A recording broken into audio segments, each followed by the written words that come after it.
L'objectif principal, le premier, c'était réduire la vitesse des véhicules qui passent sur la commune de Saint-Péran. Il y en a 2500 par jour. La vitesse est non seulement excessive, mais elle devient au fil du temps de pire en pire.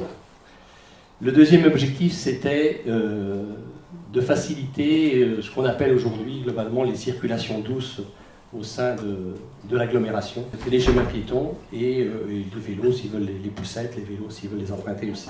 Il y a aussi des gens qui marchent, il y a des enfants qui viennent de chez eux, qui vont prendre le bus, il y a les enfants qui viennent en centre-bourg, il y a l'espace jeune, donc il faut que les enfants puissent venir dans des conditions sécurisées. On veut notamment y mettre un peu de verdure, de façon à amener du contraste et puis de l'embellir encore un peu plus. Nous avons eu de nombreuses réunions depuis un an. Nous avons fait des visites dans d'autres communes qui ont fait le même type de travaux.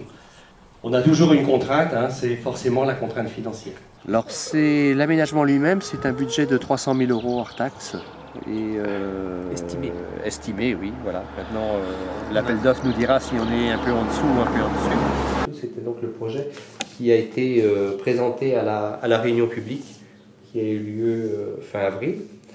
Et les gens ont échangé, on l'avait affiché dans la salle bien sûr, et les gens ont échangé à partir de ça. Les enfants le matin passent là pour aller prendre le bus ici. Oui. On n'est pas fiers. Hein. L'éclairage n'est pas terrible. Les gens roulent très très mal. Il n'y a pas de trottoir. Tous les jours, moi j'ai peur pour mes enfants. Il y a des constructions un peu partout. Donc cette route, les enfants sont toujours amenés à la traverser à différents points. Pour rejoindre les... Voilà. Tous les équipements jeunesse sont ici. Terrain de foot, terrain de basket, espace jeune. Tout est derrière cette partie-là. L'idée, c'est que toutes les rues du bourg se rejoignent et une accessibilité piéton. Et des traversées de la route principale ici qui soient sécurisées sur des plateaux surélevés. Il y a une adhésion assez forte au projet dans son ensemble. Et il y a eu quelques remarques, bien sûr, c'est normal, et c'était pour ça aussi. Un camion qui veut des cigarettes, qui arrive de Montfort, il va où? Ce sera la minute en face qu'on vient de dire.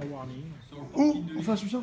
Ça nous a amené à modifier un peu la partie centrale face au commerce, où on nous a fait la remarque, sans doute justifiée, on est assez d'accord, qu'il n'y avait pas suffisamment de parking. Du parking à minute. C'est-à-dire que des gens qui viennent acheter un paquet de cigarettes ou qui viennent simplement prendre un verre. Le plan définitif, c'est celui-là, avec des stationnements de chaque côté de la route en face les commerces pour que les véhicules, y compris les poids lourds, puissent s'arrêter sans avoir à faire de manœuvre.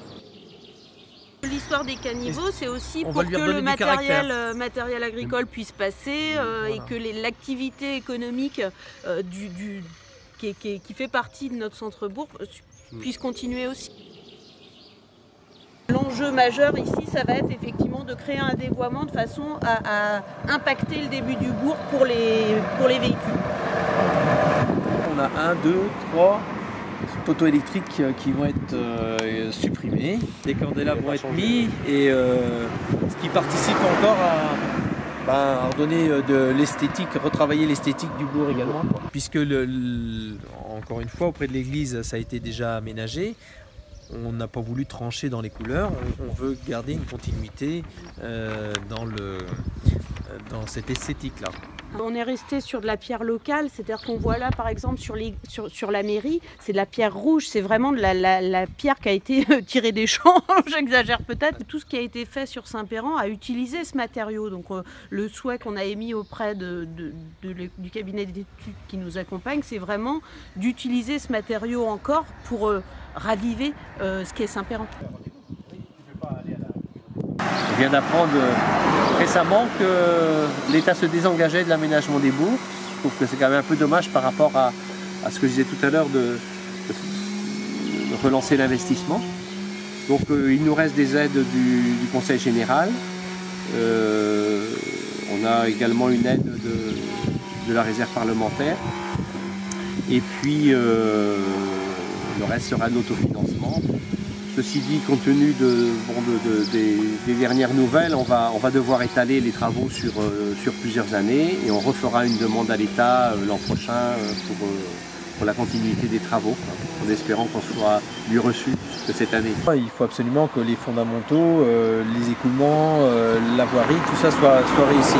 Pour le reste, oui, par rapport aux aménagements, tout ça, on va y mettre la main pour justement minimiser l'investissement.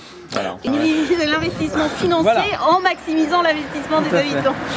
Dans tout projet, c'est pareil. Il y a un temps de préparation, il y a un temps de réflexion, il y a différents scénarios qui sont mis en place et puis à la fin, il n'en reste qu'un. Et on voit le petit morceau qui reste. On ne voit pas tout ce qui a été fait avant.